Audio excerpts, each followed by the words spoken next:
Is the Chase Sapphire Reserve the best travel credit card on the market? Yes. Yes, it is, and I'll tell you why.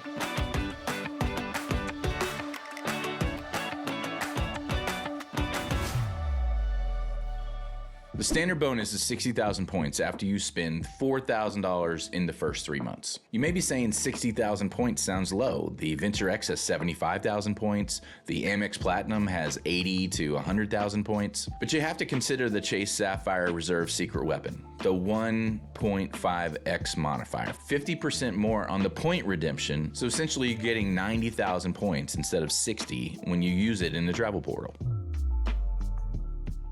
Now let's talk about Chase's Ultimate Rewards point system. On all cards in Chase's portfolio, you're gonna get at least 1 cent per point when redeeming for travel. The cards you'll get more than 1 cent per point for when redeeming for travel are the Chase Sapphire Reserve 1.5, the Chase Sapphire Preferred, which is 1.25, and then the Ink Preferred, which is their business card, which is also 1.25. And if this isn't your first travel credit card video that you've watched, I'm sure you've heard of people getting 2, 3, 5, even 10 cents per point on transferring their points over to travel partners. Now, that would make redeeming the Chase points in the travel portal a non-benefit, but that's not always as easy as they make it out to be. The annual fee is high. It's $550, but if you travel at all, you're gonna get $300 back easy. It's the easiest $300 credit you'll get from a travel credit card. It is possible to get another $100 if you use their luxury hotel and resort collection. You'll get $100 credit for that, but I feel like you have to go out of the way for that. So you could get it down to $150 as your effective annual fee, not counting all the points that you'll get by using the card. But if you're a traveler, I would go into this with the mindset that the effective annual fee for this card is gonna be $250. Chase also gives you great ways of cashing out just for cash at 1 cent per point, which is, if you're not traveling that year and you just want to redeem for cash to get your money back, you can do that. It's great. A lot of the other banks don't give you 1 cent per point when redeeming for cash, like for paying off your credit card bills with points and such. They also give you a way of getting gift cards at 1 cent per point, which is great. Like with normal bank credit cards, the points don't expire. So as long as you have a credit card in good standing, you're paying your bills, you haven't closed your account with Chase, then you can keep those points forever. You can also transfer your points to your spouse. It's a relatively easy process. I've actually done it. My wife has the Chase Sapphire Reserve. I have the Chase Sapphire Preferred, as well as the Unlimited and the Freedom Flex. So we generate a lot of points on the Freedom Flex especially, and then the Unlimited. And then we transfer those points over to her reserve account to redeem them for travel. It's a fairly easy process. It could be easier like the Capital One, where they just combine it all in one account, my wife's account, my account. We see each other's cards when we log into our own separate accounts. But for Chase, you have to call them initially. It takes 5 minutes at most. It was really painless. They connect your account, and then once they do that, you can do everything online. So transferring the points over is just a few clicks. It's not a big deal at all. You cannot transfer points to like friends, for example, or extended family, like you can with some cards like Hilton. But it makes a little more sense for a hotel credit card where you're trying to get a hotel room together and some suite together, and you want to pool your points. It makes a little more sense with hotel cards than it does with just normal bank cards to combine points. So let's go over the transfer partners that the Chase Ultimate Rewards have. We got Aeroplan, Avios, Emirates Skywards, Flying Blue, Flying Club, IHG Rewards, Chris Flyer, Marriott Bonvoy, Mileage Plan, Rapid Rewards, True Blue, and World of Hyatt. Here are the list of cards that can transfer back and forth to each other on the Ultimate Rewards point system. The Chase Freedom, the Chase Freedom Flex, Chase Freedom Unlimited, Chase Sapphire Preferred, Chase Sapphire Reserve, Chase Ink Business Cash, Chase Ink Business Preferred, and Chase Ink Business Unlimited. Chase has another business card called Chase Ink Business Premier. For some reason, they don't allow transferring to and from that card, so you get to use those points as is, and that's it.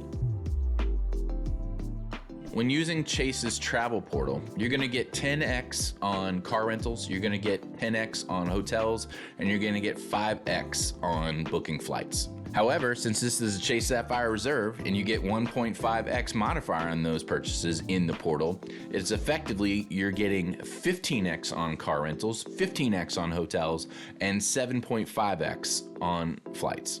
You also get 10x on ride sharing, but just through Lyft, and that's good till March 31st, 2025. Then with all other travel, you get 3x. Airfare booked directly with the carrier, cruises, hotels, car rentals, Airbnb, parking, camping, anything that's gonna code as travel, you're gonna get 3x. And don't forget, 1.5x modifier, that 3x turns into 4.5x on all of those. As well as dining, you get 3x on dining, that's effectively 4.5x. And then everything else, you're gonna get 1x, but that's 1.5x with the modifier. All right, let's go over the standard benefits for the Chase Sapphire Reserve. We've talked about this. It's the $300 annual travel credit. Any purchases that you make on the Chase Sapphire Reserve that code as travel, you will get a statement credit back to you for those purchases up to $300. You also get the Sapphire Lounge access, or Sapphire Lounges by the Club, whatever that means. The current locations are Boston, LaGuardia, New York, JFK, New York, and they have an Austin Terrace, which is more of an outdoor grab and go, lounge outside kind of thing. Sounds horrible for summertime in Austin, but coming soon they have lounges in Las Vegas, Philadelphia, Phoenix, San Diego, and I've heard Dallas-Fort Worth. I've seen articles saying that they've got it approved and it's going to be Terminal D, Dallas-Fort Worth, which is going to be great for me because that's where I fly out of. And of course, the 1.5x on travel points redemption that we've been talking about through this whole video, where you get 50% more value on the points you redeem in the Chase travel portal. Primary auto collision damage waiver. This is where you get to decline the insurance when they ask you when you're renting the car, hey, do you want to get the insurance? So you don't have to use your own insurance. You don't have to use either. You use the Chase Sapphire Reserve to pay for your car rental, and it is fully covered up to $75,000.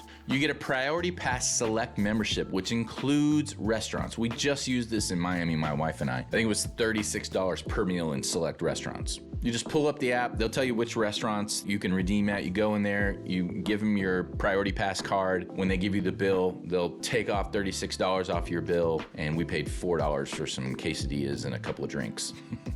Some of the other benefits that you get, I don't consider high value, but you may. It just depends on, if you are already using these services, then they will be instantly high value for you because you're already using them and you're going to get some kind of a discount and credit for it. So first one is Lyft Pink membership. If you use Lyft a lot, then this is going to be great for you. Instacart membership, you get a 1-year complimentary membership for free, as well as a $15 statement credit on anything you purchase through Instacart. So if you're already using Instacart, then this is great. I don't use Instacart, so it doesn't really mean much to me. I don't think I will use Instacart, so I never factor these types of benefits into the annual fee of the cost of ownership of the card. You get 10x on Peloton purchases, so the bike, treadmill, or any accessories that are over $150, you'll get 10x on that. And if you activate your DoorDash Pass membership before the end of 2024, you'll get that complimentary year for free, plus you get a $5 DoorDash credit every month. So like most travel credit cards, you get the Global Entry TSA pre-check credit. This one also gives you the Nexus fee credit. So if you're a frequent traveler to Canada, this could be pretty helpful. So let's go over the application rules. So in order to get the bonus when applying for the credit card, there are certain rules that go into effect. This is pretty standard. And also just getting the card in general, these rules apply. So the 148 Sapphire rule. So you can't get a bonus from a Sapphire card within the last 48 months, 4 years. So this is why my wife has the Reserve and I have the Preferred. And then you have all the standard Chase ones, so the infamous 524 rules. There's exceptions to all rules, but generally if you've opened 5 credit cards in the last 24 months, Chase will deny you for their credit cards. Chase also has the 4-6 rule, which is the Chase will decline your application if you apply for a 5th Chase card, personal or business, within 6 months. The Chase 230 rule, which is you'll be declined if you apply for a 3rd Chase card of any kind within 30 days. That happened to me. I actually got the Preferred and then the Flex, and then got denied for the Unlimited because I did it all like within a couple of weeks. And I didn't know about the rule, and so I just happened to apply 30 days later, I'll try it again. And they gave it to me out because it was after 30 days. So for your first year, you're gonna get 60,000 points, which is basically 90,000 points with the 1.5 modifier. That's $900 minus the $250 for your effective annual fee, because you're gonna get $300 back in credits when you use the card for travel. That brings you up to making $650 in the first year. So if you travel 2 or more times a year, it's a no-brainer. Chase Sapphire Reserve is the best travel card on the market, especially when you combine it with the Chase Freedom Flex and the Chase Unlimited to build up your travel points, and then use them over in the travel portal with the Chase Sapphire Reserve 1.5X. But let me know what you think in the comments, and give me a like and subscribe to the channel.